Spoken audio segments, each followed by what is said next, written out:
Hello, everyone, and welcome back for another episode of Tellin'Tuesdays with myself, Deirdre Ryan. I'm a parent coach working one-on-one online and in Cork City, as well as hosting a range of different support meetups, book clubs, workshops, you name it. I'm all in. I'm here for it. I'm here for the support. So this coming Friday, I'm actually hosting an interactive workshop for a Cork Lifelong Learning Festival. It's a wonderful festival where you can try all kinds of new things for free. So this is free, it's open to everyone, it's online, it's Friday night from 7 to 8:30. So do come along. And the title of this workshop is called Growing Through Big Feelings. And the reason I've done that is the reason why I'm going to share today is my truth. The reason why is growing through big feelings is something I'm constantly working on, constantly learning about myself, how to support myself, regulate myself when I'm flooded with big emotions and responses and feelings, how to hold space for myself, how to hold space for my child, and how to help them learn how to grow through big feelings. Because we're all human, we all have feelings and emotions, we all have patterns, we all have conditioning, we have a lot going on.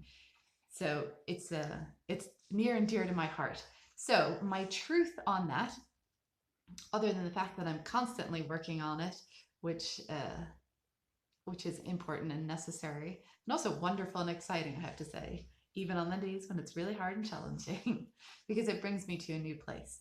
So here's a little one that just happened.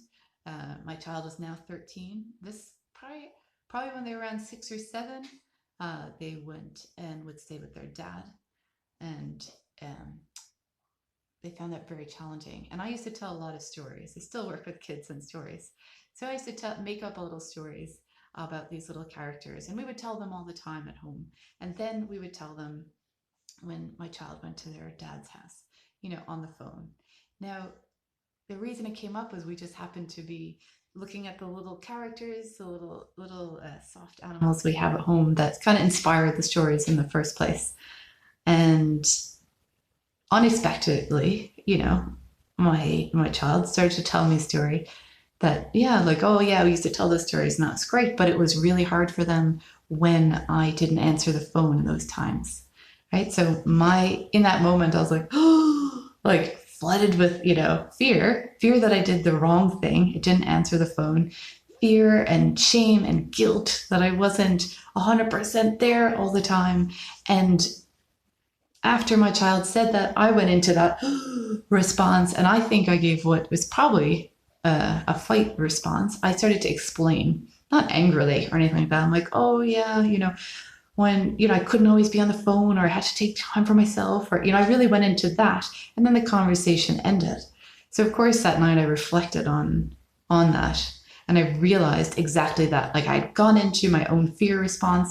The fear, again, not good enough. I said last week, these fears, so not good enough. I'm not doing enough. I needed to be there. Why didn't I answer the phone 24/7?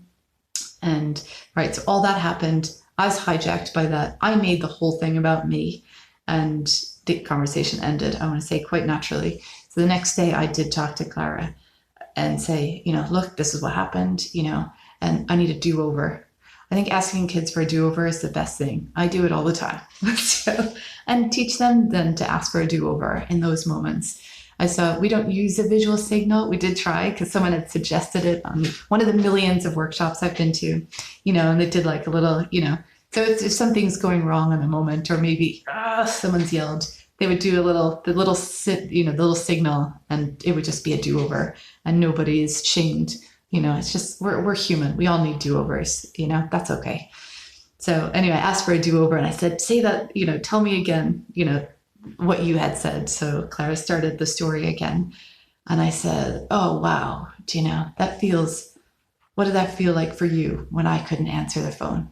And I had a whole other, then Clara continued that conversation that I had stopped the night before because I had gone into fear, and my response came out of fear.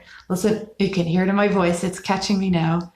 So there's listening to the body. This is what it's all about. You know, we are our bodies. We are all these things that are happening all the time. So that's my truth for today.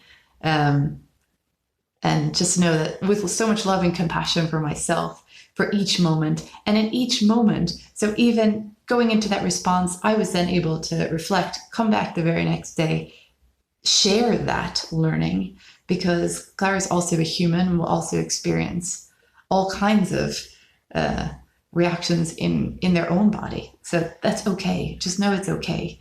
Ask for a do-over. Then I was able to hear what Clara needed to say. I didn't make it about me. Then the second day, I made it about listening to what was going on for Clara. I didn't have to explain it or fix it or do anything. It's just that holding space.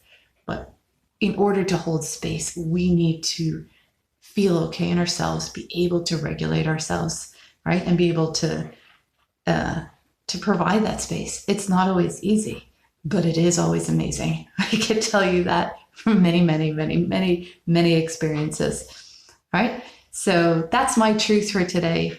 And if you want to join me on Friday, please do. Let's talk about this really important work of growing through big feelings, right? And big emotions, and how we do it, how we support ourselves and our children through all of that. So join me if you want. Otherwise, I will see you next week for another episode of Truth Telling Tuesdays. I really look forward to it. Until then, may we all walk confidently and courageously and joyfully in our truth. All right, till next time.